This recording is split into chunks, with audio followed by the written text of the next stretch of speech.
Welcome to the Skeptic Zone, the podcast from Australia for science and reason.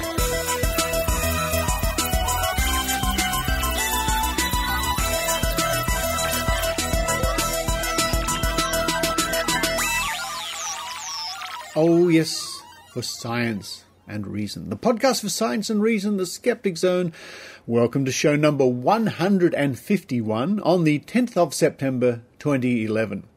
Richard Saunders here with you from a very pleasant Sydney, Australia, with blue skies, a little bit cold, a little bit windy, but we love it, apart from the public transport, which we don't. Not very much. Anyway, remember, people in Melbourne, don't complain.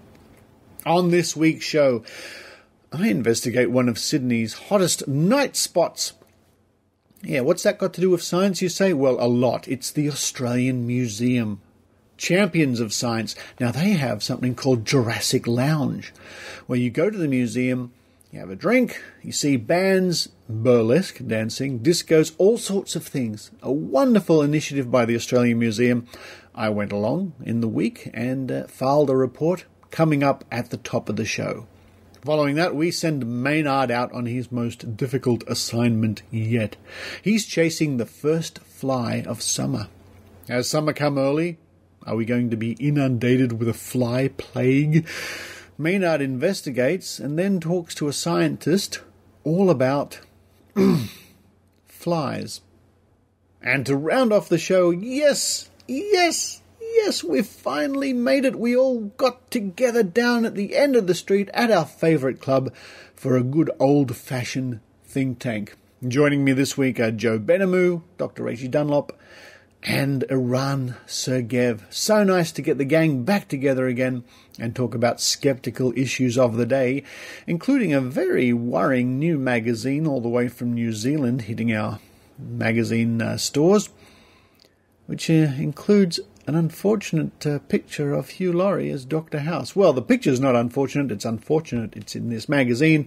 I won't give the plot away. Listen for more later in the show for the think tank. Well, of course, at this time we all cast our minds back 10 years to the 9/11 terror attacks on the United States. I certainly remember where I was. I was just drifting off to sleep in bed with the radio on in my earpiece, and the announcer said, "There's been a strange report of a plane hitting one of the World Trade Centers." And he assumed that it was a terrible navigational error or a fault or something like that. I thought, oh, that's pretty bad. So I thought I'd have a look, got out of bed, switched on the TV, and, I didn't go back to bed. I'm sure you all have your own stories and memories of 10 years ago. But for now, let's just get on and listen to this week's Skeptic Zone.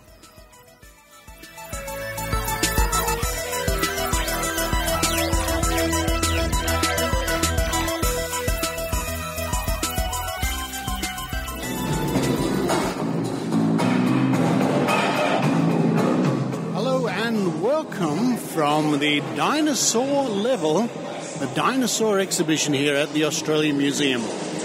Doesn't sound like a dinosaur level. That's because I'm here to take part in, or should I say explore and be part of, or enjoy, the Australian Museum's Jurassic Lounge. This is a very interesting concept the Australian Museum have got going, where you turn up in the evening, it's Tuesday evening, and there's all sorts of interesting things going on here. We've got some musicians setting up there at the end of the dinosaur gallery. We've got art sort of video clips being displayed on the wall. We've got a great dinosaur tattoo I got a little bit earlier. All part of the Australian Museum's outreach. Jurassic Lounge brings scientists and entertainers together here at the Australian Museum to encourage a younger demographic to come along and have a look. And it looks pretty fabulous to me so far.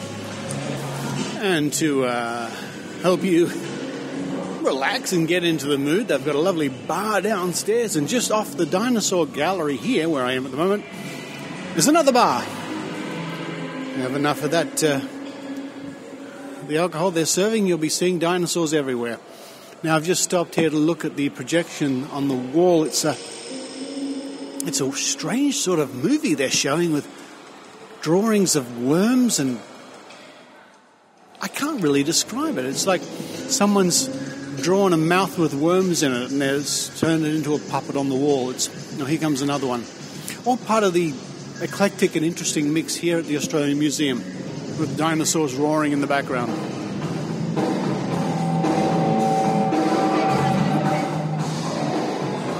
Now I've wandered into the bird gallery here. Birds in Australia, with hundreds and hundreds of stuffed birds, and a photographic exhibition on the wall. And if I walk around here and peer down over the displays into the big chasm below me, I'm looking straight down into the skeleton gallery. As seen in Superman Returns, they actually filmed some of the movie in this very skeleton gallery. There's a giant whale beneath me, a horse, a zebra, a giraffe, all sorts of things down there. But here I am talking to the birds up here. So as part of Jurassic Lounge is to keep most of the museum open, so you can have a look at all the wonderful displays they have going on here. I can see that from my vantage point, the skeleton gallery is very popular. Lots of people down there at the moment, wandering around with a wine in one hand and checking out the bones.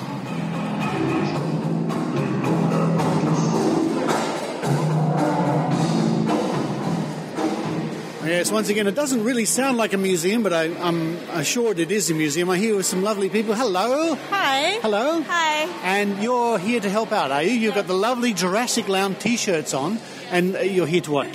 Tell people what's what and where to go?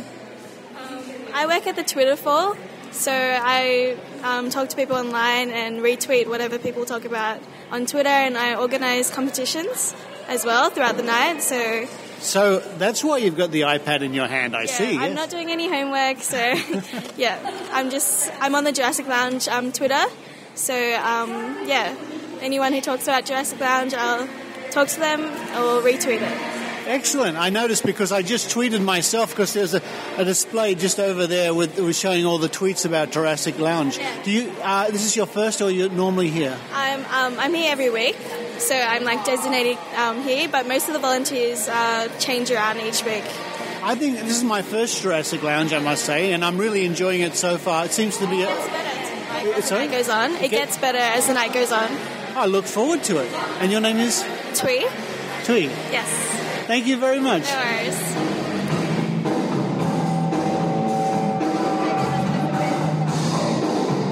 Now, I haven't been to a museum which has a karaoke before, but there you go, trying something new. And your name is? Marika. Marika, why is there a karaoke here in the hallowed halls of a museum? Well, I mean, obviously there's alcohol involved in this night, so people might want to sing later on, but I think it's kind of a new generation of museum. We've got a silent disco down the hall, karaoke here, there's games. It's not, boring museum stuff like it used to be.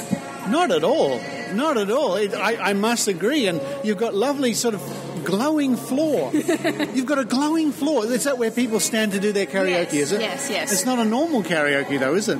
Well, it's not in a pub, if that helps. But we've got the karaoke machine and we have the microphones. And we just want people to have some fun, basically. I think as the night progresses, people will. Oh, yeah. As it starts slow, gets big later on, definitely. Thank you. You're welcome.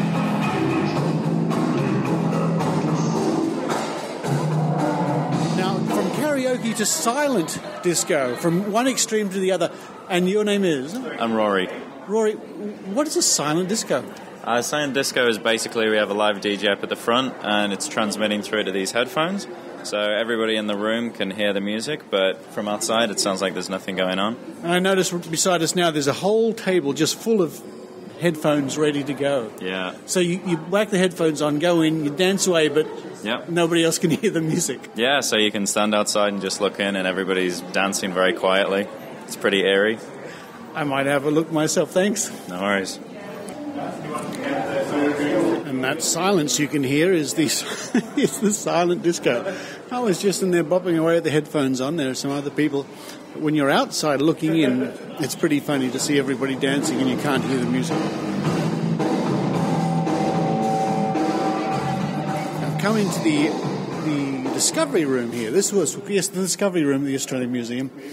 And there's a wonderful display here full of leaves. It's a big terrarium. And lots of these beautiful, and one's just being placed in my hand right now, walking stick insect or stick insect. I'm right, am I? Yep. There you go. And your job is to hand out these so people can have them crawling all over their arm. And that's a typical response right there. Go right up to the top of your head if you give her a chance. Her. You are the tree. You can be the tree. I'm looking at this wonderful little beige, sort of grey, sort of walking stick or stick insect, and now it's gone to my elbow, and now it's coming right back up to the top of my hand. I'm pretending I'm a tree. So we do let people do this, yeah. Yeah, your role here is basically to let people experience nature quite close up. That's right. We're interpretive officers, so we share what the museum has, live or dead. I do have animal care duties as well, so I do have a particular interest in this. I can assure listeners that this little guy's alive, and what is he doing? I think he's now pretending he's a stick. And you've done a good job being the tree. Now she's relaxed and she's hanging upside down, which is exactly what you can see in the terrarium most of them are doing if they're not eating or mating. So this is good. You've experienced Zen treeness. I am the tree. You are the tree. You've done a wonderful job. Someone said night of training. Well, as much as I enjoy being a tree, I'll pass her back to you so she can continue eating her leaves. Excellent. Oh, there we go. She likes you. I can tell. Thank you very much. Thank you.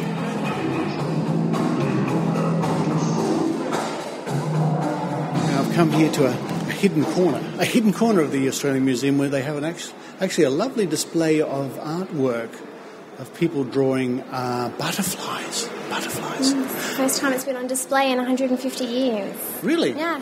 And I'm speaking with? Chanel from the Australian Museum members. Of course, we're old friends, aren't we? We are. What can you tell me about the whole idea of Jurassic Lounge? Jurassic Lounge is basically to reconnect with the 18 to 35-year-old market. We turn the museum into a playground for adults, so we bring in bands, we have a silent disco, we get our scientists from the little dark corners of the museum and put them out on display. And we supply everyone with just that little bit of alcohol and let you roam free. So I've noticed. I've enjoyed a little bit myself. And I've been having a great time. I went to the silent disco and nice. I noticed all sorts of things. So how long has this been going now? This is our second season. So the first season ran for 12 weeks and we had about 13,500 people through the 12 weeks. This is the second season, which is running for 8 weeks. We've only got 3 weeks left. It finishes on the 20th of September. Right. That's fantastic. Now I'm so keen to take part. I'm so keen to come back here in an official capacity, walk around and bend a few spoons and do whatever I can. We'd love to have you back. Thank you. Because I'm so... I really like outreach, you know. I really like it when science reaches out, I should say, to the general public to engage their interest. I think it's one of the best things scientists and well, this is a new way of communicating science to a brand new audience who have either never been to the museum before, walked past the building and didn't know that this existed, or they haven't come back since they were a child. So it's been incredibly successful. So I can see. Now, how can our listeners find out more about Jurassic Lounge? They can head to the Jurassic Lounge website on www.jurassiclounge.com. It couldn't be easier than that, could it? Can't get any easier. Well, I better let you go. I'm going to run around myself and have a look at some of the fun. Nice. Thanks, Richard. Bye now.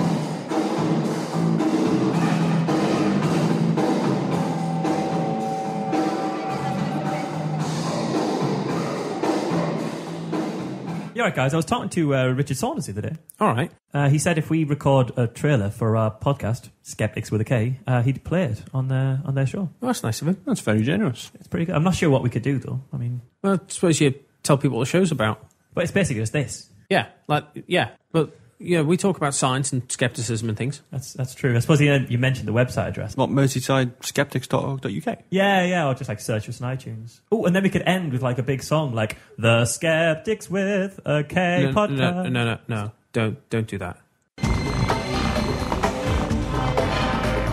Here's Maynard's spooky action at a distance.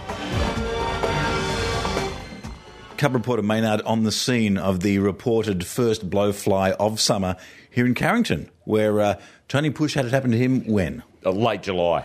Oh, this one was highly active. It was alert. It was intelligent. Now, we're in the room where it happened, are we? Oh, no, come and have a look at the exact spot where it happened as we walked through. I was just minding my own business, and I was standing in front of this doorway looking out into the backyard. Now, in the backyard, you've got rotten stuff. An array of different trees in pots, and you've got quite a noticeable compost heap there. Yeah, I've got an enormous compost heap. I'm working at whittling that down. What time of day was it? It was about 3 in the afternoon. And you were just looking at your backyard?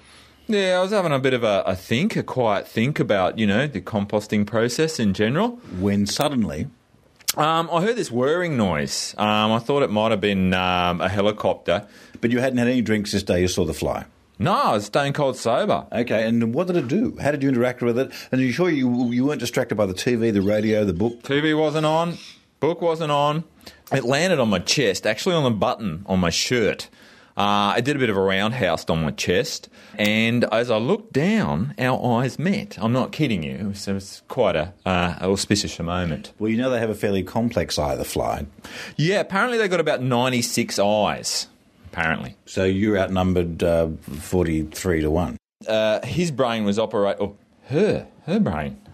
Oh, gee, I didn't stop to think. I don't know how you do that. How do you sex a fly? But I do know that even though a fly's brain is smaller than a human being's, it operates 10 times faster. It's on your button? Yeah, it's on my chest, on my button on my chest, and it spins around on that button and stares up at me.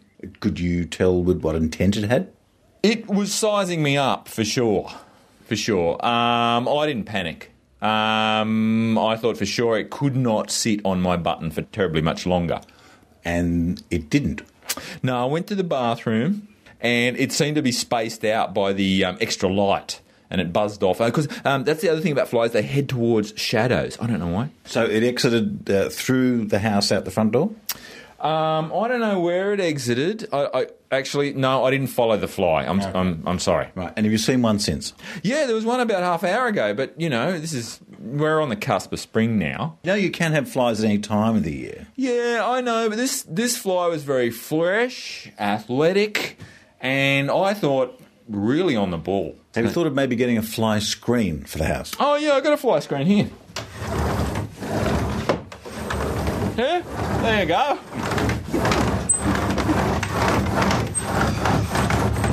Oh, and also rinse after you go to the surf because they like licking. They sort of lick all that saltiness off you. Goodbye, Tony. Okay.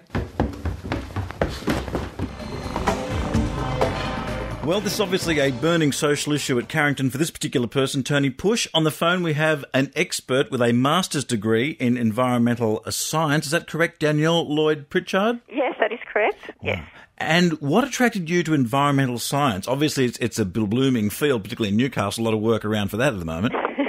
Well, actually, when I completed my environmental science master's degree, I was in the Northern Territory, and I was definitely attracted by the wetlands up there and the life that surrounds it. Well, we're talking about the life that surrounded our caller, Tony Push. I visited him earlier there. He spoke of his encounter with a fly. He called it the first fly of summer, but in fact, they can breathe any time of the year, can't they? Well, they do in the warmer climates, that's for sure. Generally around the east coast, the flies will not breed through winter. But what you get when you start to get the temperatures increasing, usually once they sit around 18 degrees, the fly population will start to increase, and you can get the winds coming in from the north, which will carry flies. I mean, some say they can travel over 200 kilometres a day when the winds are right. So you will start to see anywhere from now and coming into October, November, fly populations increasing. And that's just from the blow-in effect. And speaking of the blow-in effect, when I got there, he didn't have his back fly screen on, and I detected the faint odour of a rotting mandarin. Would that draw a fly in? Absolutely. Flies are very attracted to those sweet smells, and really the best way to control them is through sanitation practices at home and those control methods such as fly screens on your windows and doors. Now, Tony Push brought up a number of issues, mainly about his lifestyle in that interview, but the main problem, how can you tell the sex of a fly? Can you? Oh, I'm not really sure, to be honest. Generally, the females are larger than the males. And quite often the males have like a larger eye, and it sits a little bit higher on their heads. But, I mean, we're talking about thousands of species of flies here, and they've all got their own little specialties. And how do they do their smelling? Is it like is that big tongue they stick out, or is it with their feet? It's interesting. Flies have a lot of hairs over their bodies, and they also have an antennae, and they use the hairs on their legs, on their body, and on the antennae to detect the smells. And quite often, if you have a really close look at flies, you can see that they're constantly rubbing their feet. And you think, oh, what's going on? It's like they're rubbing their hands going, oh, yum, I smell a good meal coming. They're actually always cleaning themselves as well, and they rub their eyes constantly because they don't have an eyelid. So they're actually fascinating insects to spend a bit of time to watch. But, yeah, it is through those hairs that they pick up most of the smell. And when they land on the food, they'll rub their hands together and they'll put their mouth down into that food and sort of lap it up or sponge it up to taste it. Now, how come they can always get out of the way before you hit them? Is it because the metabolism runs 10 times faster than ours or something, or they just don't want to get squashed? Well, what's the go with them? They've got amazing eyes, actually. They've got the most complex eye of any creature that I'm aware of on the planet. And so they have the ability to see virtually 360 degrees. So they just see you coming. You think they've got their back to you, but they don't. They're watching. Here's my chance to use my only etymology, I think that's the words, knowledge. Are they fig tactile like a cockroach? Oh, I don't know.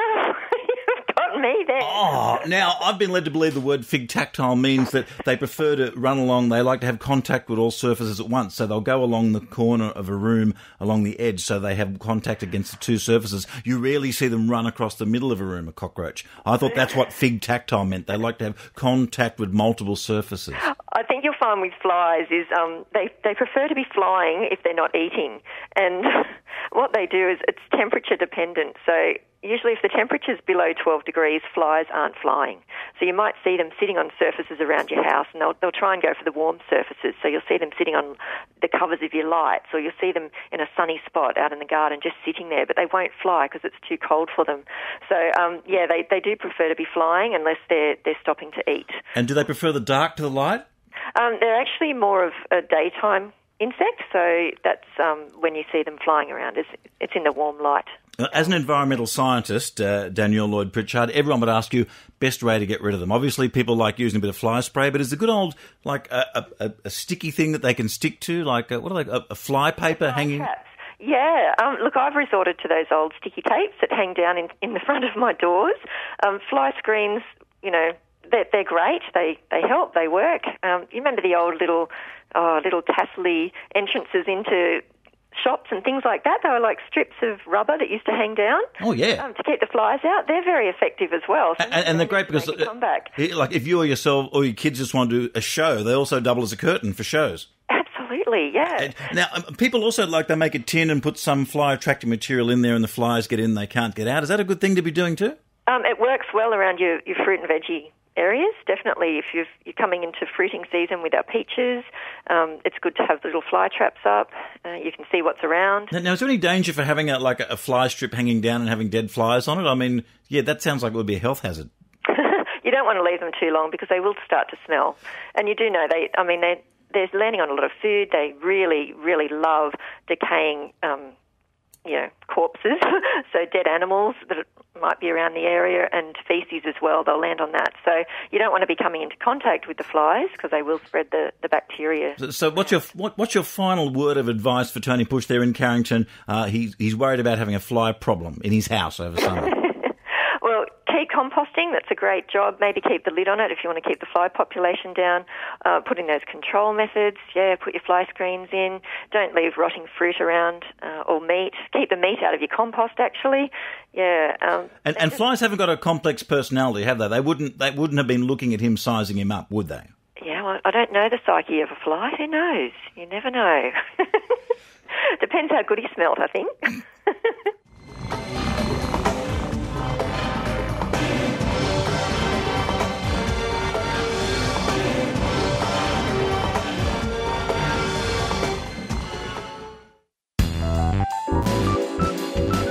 Join us now for Drinking Skeptically in the Think Tank.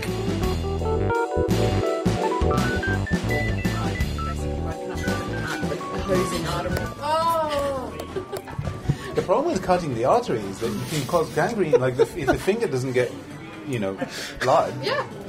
Yeah. This is what we talk about, folks, before we record a think tank. We talk about gore and blood and people cutting their fingers, which is the topic of conversation.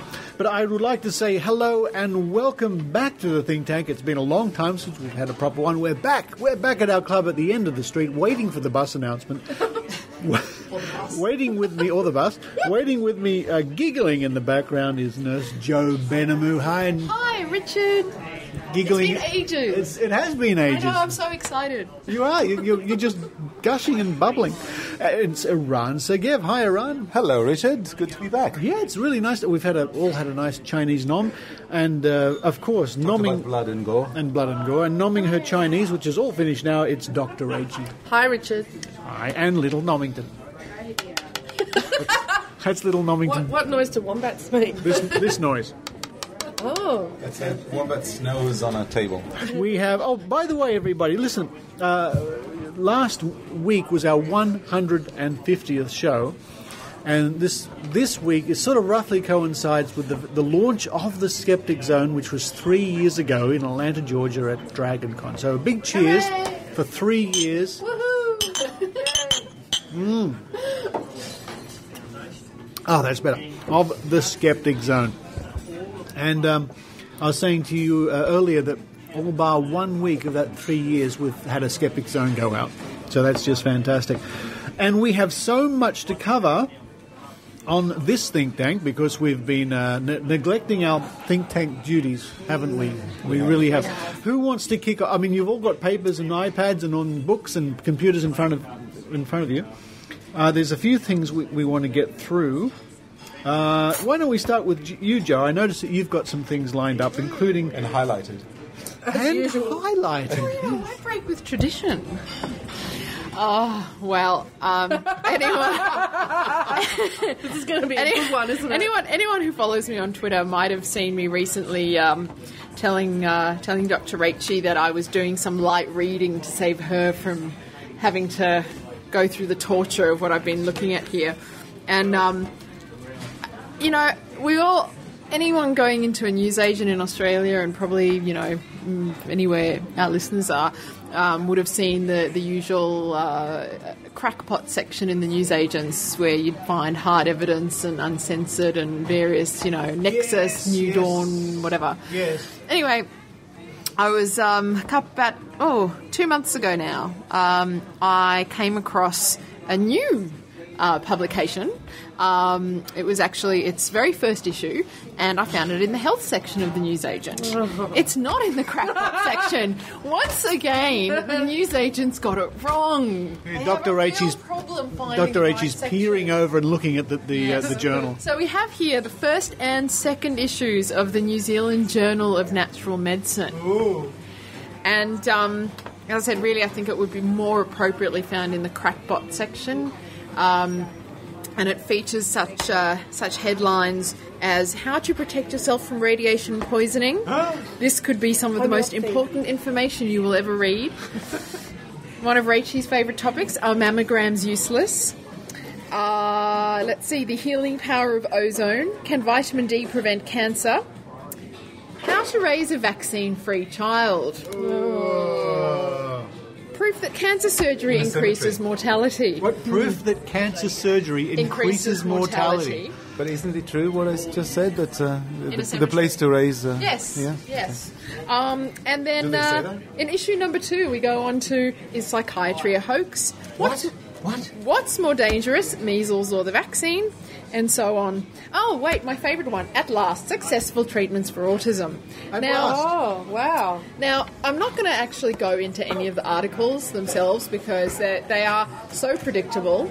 They read like anything that you... Well, quite frankly, given the fact that half the publication seems to be just reprints from Natural News and Mercola.com. No. Really? Basically, are they really? They are. Look at all the highlights she's put through the magazine.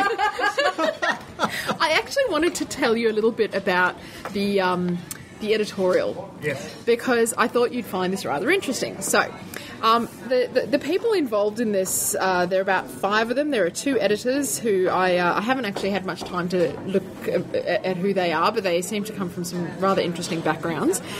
But there are 2 opening editorials.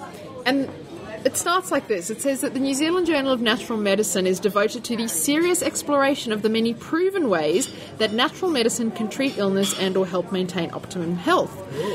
It's time we face the fact that conventional or corporate or mainstream medicine... Wait, conventional or corporate? Or mainstream medicine. I like that. 3 names for the same thing has largely failed the people it was allegedly set up to serve. Even the Journal of the American Medical Association found that corporate medicine is now the 2nd or the 3rd leading cause of death in the US. They seem to be unsure which. It's one or the other. And then they go on to talk about... Do they cite a reference for that JAMA claim? No, they don't cite a reference. They then go on to talk about the usual things about profiteering and that there's a war on natural medicine and blah, blah, blah, blah, blah. And then they go on to say, natural medicine is taking an increasing share of the health dollar from Big Pharma. I have to say, I'm always a little bit suspicious of any journal that contains the words Big Pharma in the journal. Not because people are ill-informed, as the accusation goes, but because they are becoming increasingly well-informed. So, of course, it says nothing about the huge profits that are made within the natural health industry. Absolutely. But what really, really got me giggling, actually, because it's really quite funny, was... Jonathan Eisen, who writes this, says, doctors, hospitals and governments have been bought off wholesale, while your choices and your health freedom continue to decline. Consequently, the knowledge of methods that really work is, despite the internet, not reaching everyone who needs it.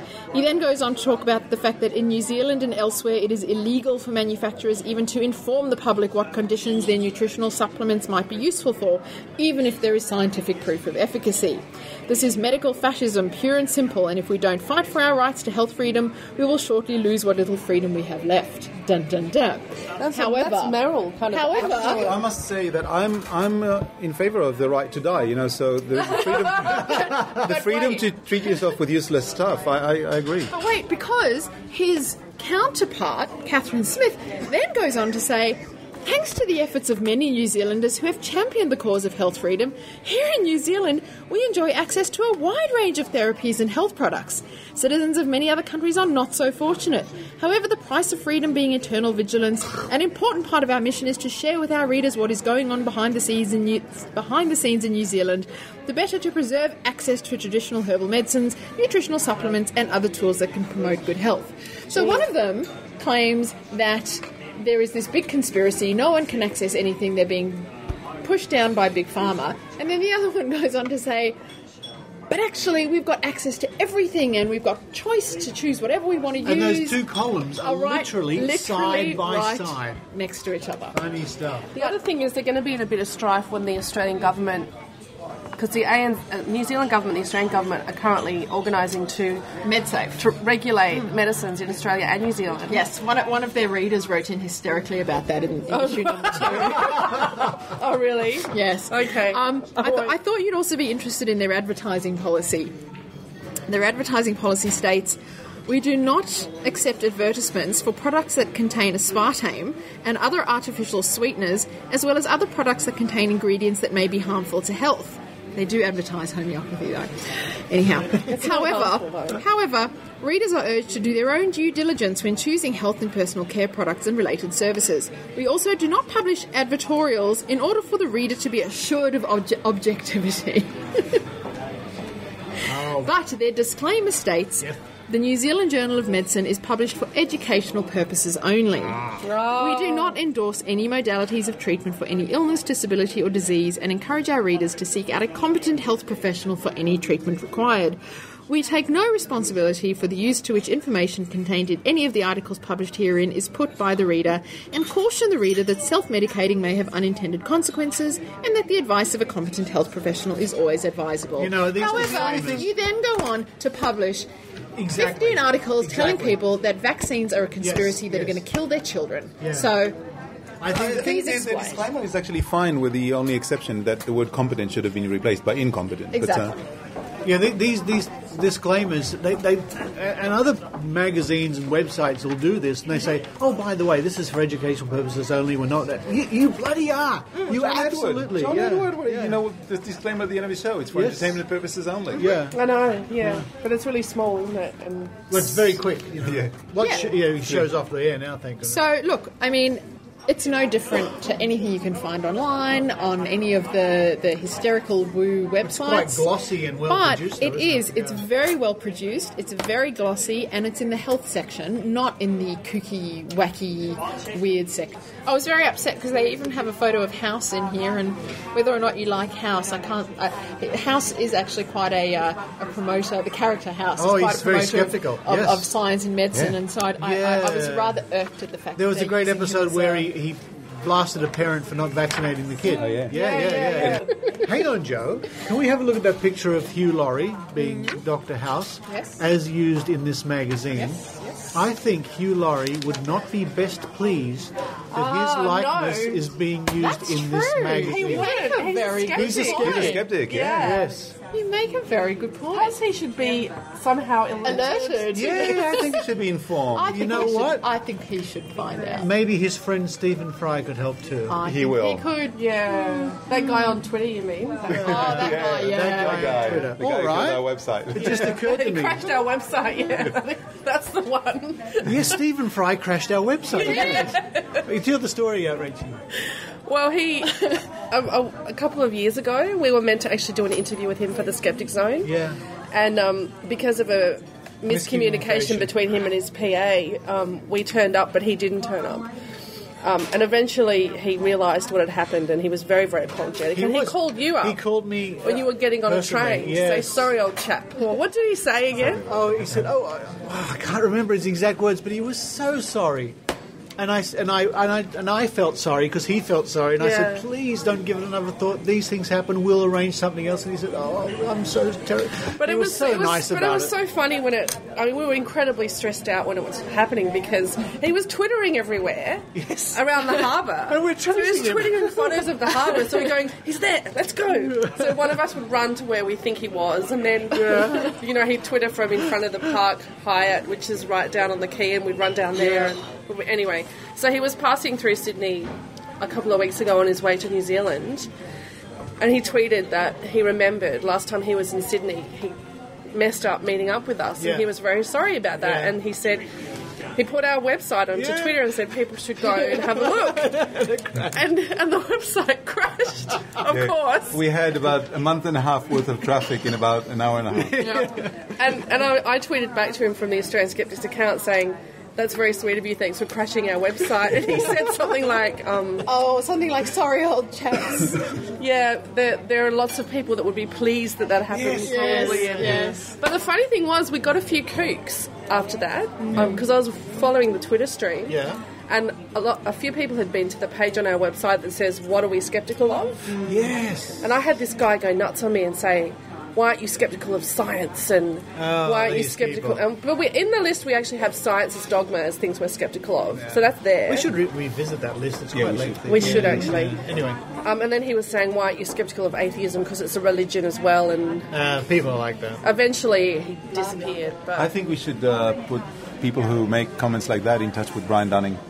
Yes, he deals with it very well. Put them all to Brian Dunning. Hi, Brian. I just have to say, my last comment on this publication is, they really waste a lot of paper because, I mean, a lot of their articles start with questions. Does ovarian cancer screening save lives? Yes. Does faith healing really work? No. What's in your toothpaste? Nothing to worry about. What's more dangerous, measles or the vaccine? Measles. I mean, they could cut it down to half a page.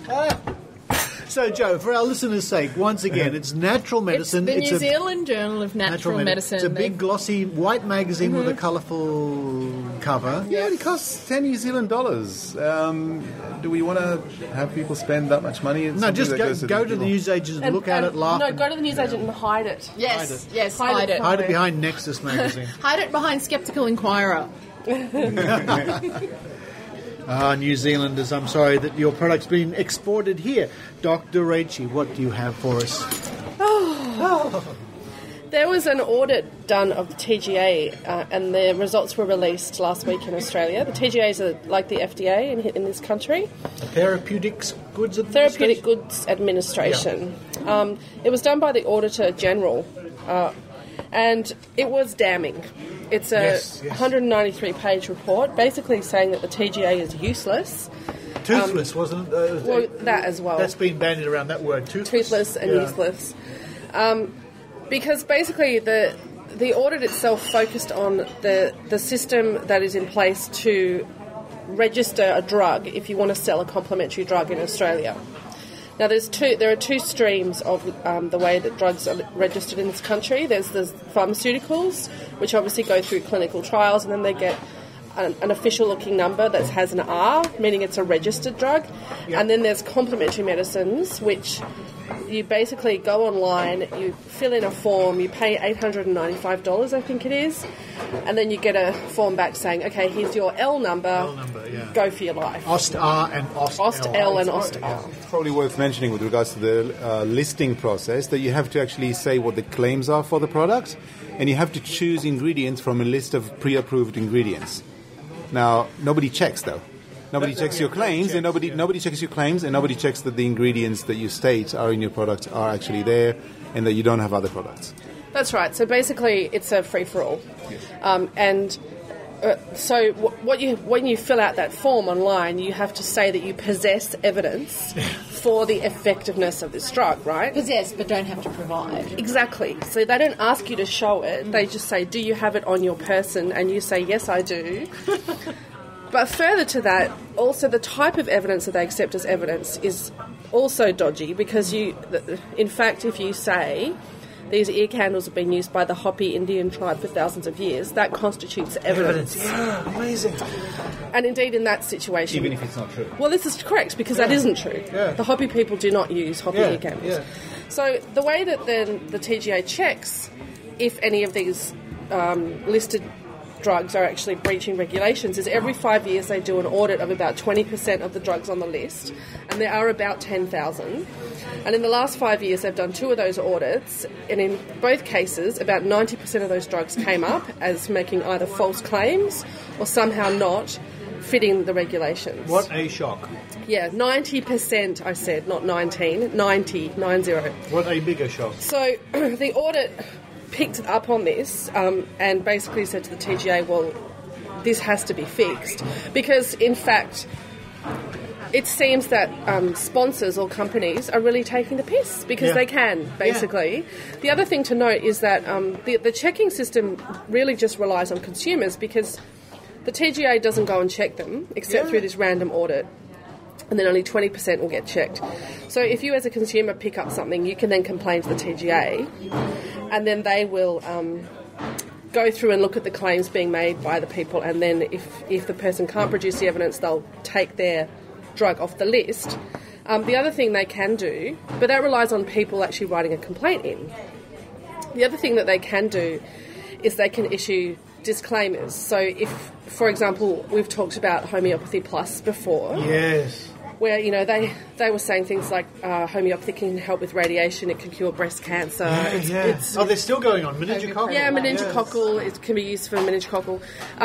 So people complained about that to the TGA. They determined that breached advertising standards, and so they sent her a thing saying, you must put a retraction on your website. Yeah, right. Now, this is the thing that is so frustrating about this. There's no enforcement of that. So basically, if you're told to stop saying something, if you simply say, get stuffed, I'm not, the TGA can prosecute individuals for up to $6,600 only, and companies to $30,000, but it costs them more money to prosecute than the fine is worth. So they've never in the history of the TGA ever prosecuted anybody. Back in April, the TGA was asking for public submissions into a transparency review. So they are trying to find ways to increase the transparency of their procedures for the public and for health professionals. And I submitted a submission for that. In fact, 92 people did. And one of the things was, well, you can't find anything on their website. Yeah. Their list of Australian drugs is very hard to search.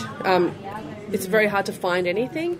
And once things sort of fall off the CRP's list, it takes... Well, actually, once they make decisions about products, it takes 6 months for it to appear on the website. So consumers don't even know half the time. Poor consumers, eh? Well, that's the thing. Like, if you were to Google Homeopathy Plus, the only way you'd know that they had 2 particular retractions given to them is because people like us blog about it. Yeah. That's the only way you know. And so this audit is absolutely damning of the TGA, and even there is a part in it where the TGA basically admits that they're useless. There are actually going to be some changes happening soon. Catherine King, who's the MP who's behind the Transparency Review, they are taking on board what the public suggested with the Transparency Review. And they are going to be initiating some changes, which the auditors have actually recommended 5 things that they do, and they've agreed that they're going to do them. So changes are happening. But in the meantime, it's a laughingstock. Yes. And the response seems to have been along the lines of, I think one of the way that the industry had criticised it was by saying, they sort of tried to weasel out of it by saying, well, it was only 90% of the reviewed products, as if somehow, they only reviewed a few products, but if there's, say, 10,000 products on there, they review 10,000 and 90%, well, that's a representative sample of what's going on out there. And they're basically trying to weasel out of it by saying, well, this is just a small... Yeah, and then they said, but some of them just had, like, the wrong size font. I mean, that's the same as Meryl saying, we had the wrong size cash tin, you know? It's bullshit. It's bullshit. And the person who said that is Dr. Owen Hammett. And can I plug? Yeah. On the 19th of November. Did he say that, did he? Yeah, he said that on the radio, on Radio National. He said that the majority of them were technical infringements, but that's not true. That's not what it says in this audit. Yeah, I know. No, it's just not true. It's, but anyway, it's look. You can argue on the majority thing, but Rowan Hammett, who's the head of the TGA, is going to be one of our speakers on the convention, the national convention, which is held on November 19th. November 19th? November 19th at the Australian Museum. Seats are extremely... It's your birthday, Rachie. Extremely limited. Yes. And you can... And there will be other wonderful guests there. Yeah. Good and just go to www.skeptics.com.au. It's the headline story at the moment, and tickets will go very, very quickly. And so it's not... the seating is not as big as last year for TAM, of course. So no, it's limited to 120 seats. So get in quick. Yeah. Get in quick. Do you want to... well, look, I just want to finish off by saying that some of the fallout from this has been that there's now a recommendation that complementary medicines in this country get labelled with a disclaimer that says this has not been tested, basically. Yes. Now, you can imagine the response from the industry, but I think this would be a really good initiative, because the thing is, the TGA website and the TGA processing is so convoluted and complicated and not transparent. So I complain about this all the time, but, consumers don't know that if there's an official-looking number on a product and an L, they don't know that means someone went on the interwebs and went, we need to go back to video podcasting. That was my comment. You should have seen that, listeners. She had a herp-derp face. She was typing on her iPad, and there's no keyboard there at the moment. It was a joy to watch, Rachel. Now... Thank you, Rachel. I have to say though, Rachel, one of my worries though is that whatever the untested is, it's going to end up being in Comic Sans 2.0. Oh, can it please be in Comic Sans? That would be awesome. Now you too can herp-derp with I think Dr. Rachie, maybe Joe, maybe Eran, and definitely Maynard. Friends in Melbourne, Maynard is heading your way for Skeptic Camp. Yay! Yes, we're flying Maynard down to be our man on the spot, running around doing interviews. I think I'll be out of the country, sadly, at that time. But Rachie, what can you tell us about Skeptic Camp in Melbourne? Well, Skeptic Camp is a non-conference or an unconference, which means participants just turn up. You sign up on the day if you want to do a talk for sort of 10 minutes, and then you just talk. So it's not structured like most sort of formal events. Yeah. Which means it's also free.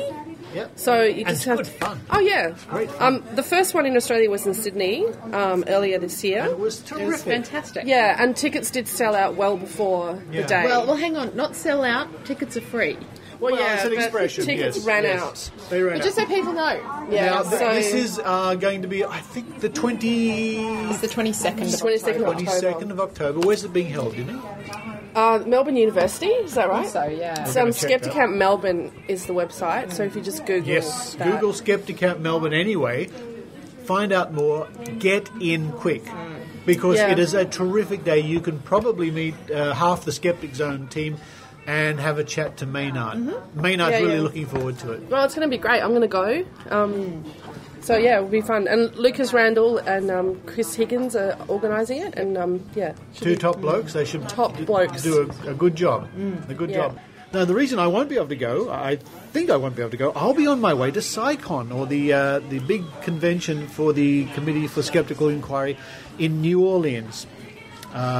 This year I'll be involved in some respect on a panel or giving a little talk. I think I'm not exactly sure of what the lineup, how that works at the moment. Looking forward to it. Haven't been to New Orleans. As some of you may know, I'm a fellow of the institution, so I'm delighted to be going there and helping out with their convention. Google it, folks, and if you're coming along, hope to meet you and say hello. Now, Eran, you haven't got anything highlighted, but you've got all the things underlined. Underlined, yes. Shows a not pen good enough. in pen instead of a Not good highlighter. enough, no. Yeah, there was this article. So I've got to interrupt you. Joe, Yes? you know Costco have opened here in Yes. Sydney. I went there the other day. You should see the bulk highlighters you can get. Really? I am not kidding. Huge packets, all colours, Sharpies, Awesome. highlighters, and I'm there. Eran. Okay. Thank you. Can I borrow your highlighter? No. So there was this article in Sydney Morning Herald about radiation, electromagnetic radiation. Oh, yes. In the city. I'll just hold I'll this just microphone quickly read further away from the you. first couple of paragraphs. It's short. Martin Place has plenty. George Street pulses from moderate to high. The QVB is surprisingly low, but parts of Market Street are swimming in it. It's radio frequency radiation. And according to consumer advocate Lynn McLean, we are essentially living in a sea of it. Okay, notice that consumer advocate Lynn McLean, we'll talk about her in a second. Yeah. McLean, who advises federal and local government on electropollution and runs her own company, EMR Australia, which sells products to... They actually got the name. Recently took Fairfax on a tour of the city centre together with a radio frequency detector that measures levels of radio frequency radiation. Okay, so the background to this, no pun intended, the idea is that the World Health Organization recently listed mobile phones as a Category 2B carcinogen, Oh, that's similar the to one, the, as they say here, similar to the pesticide DDT and engine exhaust. Now, by what some might consider sheer coincidence, but is really collaboration in the background between Skeptoid Industries and Australian skeptics.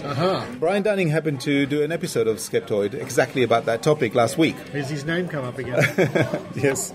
So he explained why this 2B is not really anything to particularly worry about. I mean, they mentioned pesticide DDT and engine exhaust here, but also there are other things that are listed under Category 2B, like coffee and like working in the woodwork industry. So Coffee it's basically... Yeah. Now, the thing is, the article doesn't actually say that, but it kind of imparts that feeling that it's dangerous. And how does he do that? Well, it explains, for example, he talks about that the device near Town Hall, the device measures 1,000 microwatts per square meter. Now, so after pointing out correctly that the safe level, according to the industry standards in Australia, is 10 million microwatts per square meter, the article goes on to describe the levels at different places, and it mentions big numbers like 25,000 and 5,000 and 10,000 in different places. But of course, these are minute compared to the safe level. So it's really nothing. There's really nothing in it.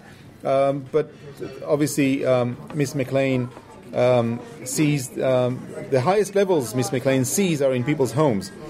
cordless phones can be the worst. Now, even just the word, why is the worst? You could say highest or whatever. By worst means that it implies that there's some problem there. Now, if you have a mobile a cordless phone by your bed, you're basically being irradiated the entire night. Same goes for baby monitors. Okay. So it's like being in a microwave. Like being in a microwave.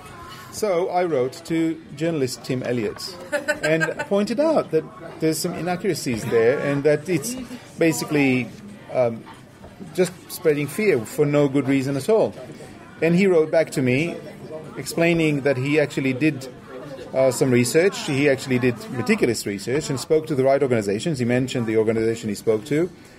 Unfortunately, that section of what he wrote didn't make it into the paper. So the journalist did do the right thing, went to the right organizations to find out what the science is behind all of this, and actually quoted them in his original article, but he was edited to include the scary part and not include the explanation about it. So that's very disappointing, and he actually said that he was quite outraged. I wrote to him, I was polite, but I obviously was critical of the article.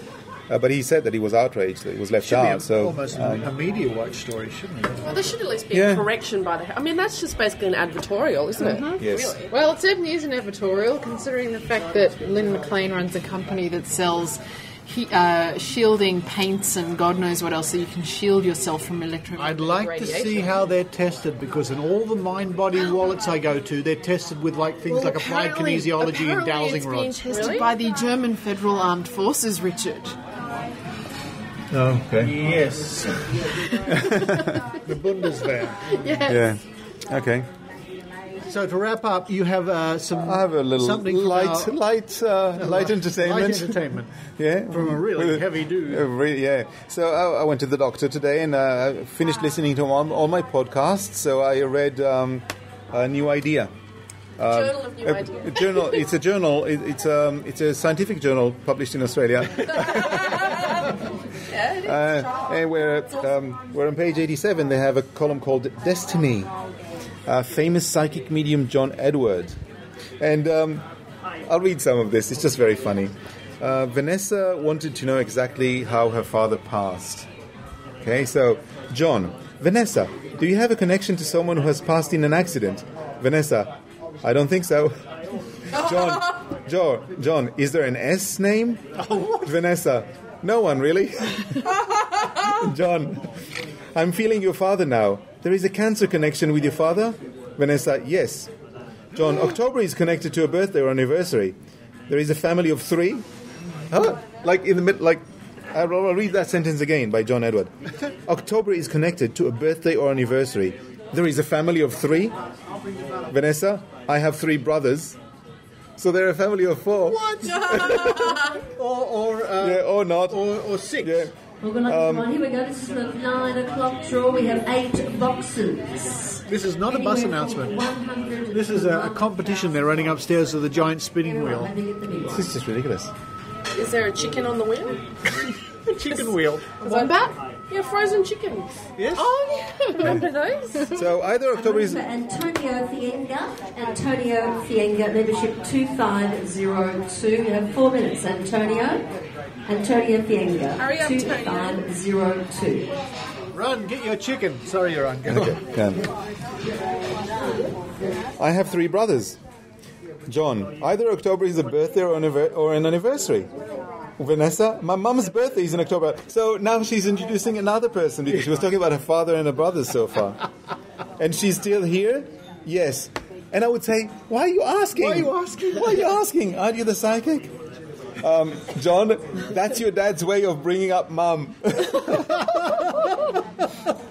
Oh, God. He is so bad. He is really bad. He is. Oh, he's actually continues with her dad is she has kids. This woman. Antonio Fienga, 2502, running out. It's getting funny now. You might have to include I this. think I'm keeping that in. Go on, get your chooks. Go on.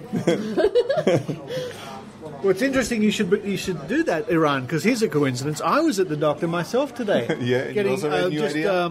Scientific idea, routine blood test for cholesterol and blah blah blah. So I'm sitting there in the surgery and I'm flipping through Woman's Day, Journal Women's Day, and I actually Is it peer reviewed? I tweeted this. Well, Meryl uses it for evidence. I took a picture of this out of the magazine and I tweeted it. It's their psychic page, and it says, the reader writes in saying to the psychic, "I lost my brother a few years ago. How is he?" He's actually, by now he'd be fairly well decomposed. The answer is, he's dead. He's dead. No pain. He's not feeling any. He's at peace now. Oh, dear. Anyway, I won't go on with this, but it gets very funny. Antonio Fiega. Oh, this is just... 02. It's like a redraw. You lose. This is just ridiculous. You lose. Anyway. So I just wanted to point out that the funny... This goes on. She kind of... She says oh and okay sometimes, but it's largely a no. But then at the bottom it says... There's a big box that says, how John's readings work. The answer to which is, they don't. Oh, I love ending up a think tank by poking fun at John Edward. What better way to do it, apart from poking fun at Brian Dudding? Looks like a redraw. Wait, maybe it's the meat tray. They're having why they have their redrawer upstairs. I want to thank you all for taking part in the think tank. Let's do it again Quickly, quickly, before they start talking again. Clink, clink. And it's goodbye. Orlando D'Amico. Come on, Orlando, we are for you. 9-4. Orlando D'Amico. Congratulations to Orlando for winning the meat plate.